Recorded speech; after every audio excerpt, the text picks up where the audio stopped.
माना जा रहा है कि बीजेपी की इस बढ़त के पीछे सबसे बड़ा कारण उसकी चुनावी रणनीति रही। जानकारों का मानना है कि बीजेपी ने चुनाव से ठीक पहले जो कई बड़े फैसले किए और एग्जिट पोल के आंकड़ों ने यह संकेत दिए कि उन्हीं फैसलों ने बीजेपी के लिए सत्ता में वापसी का रास्ता खोला। क्योंकि एग्जिट पोल में बीजेपी शानदार वापसी करती दिखाई दी। हालांकि मध्य प्रदेश में बीजेपी को एंटी इनकम्बेंसी की वजह से नुकसान होने की आशंका जताई जा रही थी, क्योंकि वहां पिछले 18 साल से शिवराज सिंह चौहान सरकार का चेहरा है। लेकिन जानकारों का मानना है कि बीजेपी आलाकमान ने इस आशंका को पहले ही भांप लिया था और माना जा रहा है कि इसी वजह से बीजेपी ने 2023 के चुनाव में सीएम के चेहरे पर सस्पेंस बनाए रखा। इसके अलावा बीजेपी ने चुनाव में 3 केंद्रीय मंत्रियों को भी उतारा, साथ ही 7 सांसदों को भी विधानसभा चुनाव के टिकट दिए। और एग्जिट पोल में तगड़ी बढ़त बनाने के बावजूद बीजेपी के नेता मुख्यमंत्री के सवाल पर चुप्पी साधे दिखे। जो भी शीर्ष नेतृत्व निर्णय करेंगे वही होने वाला।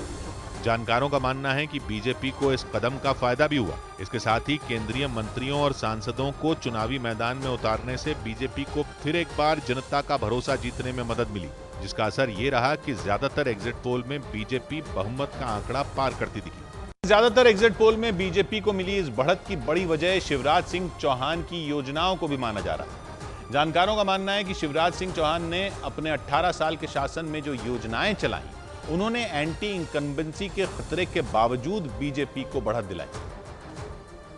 और इसमें सबसे बड़ी कामयाबी शिवराज सरकार की लाडली बहना योजना को माना जा रहा है। इस योजना का ऐलान मुख्यमंत्री शिवराज सिंह चौहान ने चुनाव से कुछ महीने पहले ही किया था। इस योजना के तहत मध्य प्रदेश की महिलाओं को हर महीने 1250 रुपए देने का ऐलान किया गया। वहीं पहले से चल रही लाडली लक्ष्मी योजना ने भी मध्य प्रदेश में बीजेपी की दावेदारी को मजबूत किया, क्योंकि चुनाव आयोग के मुताबिक मध्य प्रदेश में 29 सीटें ऐसी हैं जहां महिला वोटरों की तादाद ज्यादा है। और माना जा रहा है कि इसी का फायदा बीजेपी को 2023 के एग्जिट पोल में मिलता दिखाई दिया। लाडली लक्ष्मी से लेकर लाडली बहना तक का महिला सशक्तिकरण का एक लंबा सफर है, जिसने बहनों के हृदय में एक अलग स्थान भारतीय जनता पार्टी के लिए बनाया।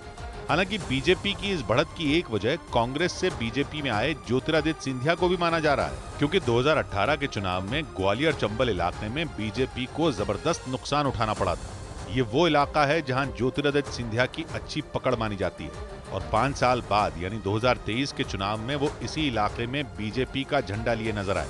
बीजेपी को उम्मीद थी कि सिंधिया और नरेंद्र सिंह तोमर मिलकर ग्वालियर चंबल अंचल में बीजेपी को बढ़त दिलवा सकते हैं और ज्यादातर एग्जिट पोल में बीजेपी की ये उम्मीद पूरी होती नजर आई।